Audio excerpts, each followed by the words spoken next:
जब तक सूरज चांद रहेगा, जब तक सूरज चांद रहेगा, खतीब इब्ने खतीब अल्लामा मोहतसम इलाही।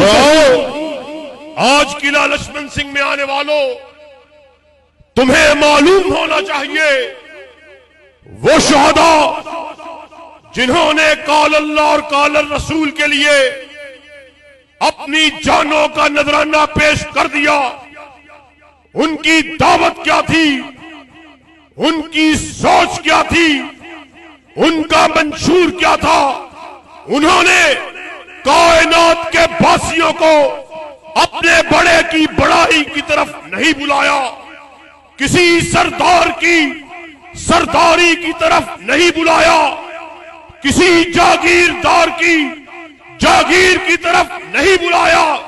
शहादा ने कायनात के वासियों को अगर बुलाया, यूरोप के कुरान की तरफ बुलाया या काली कमली वाले के फरमान की तरफ बुलाया।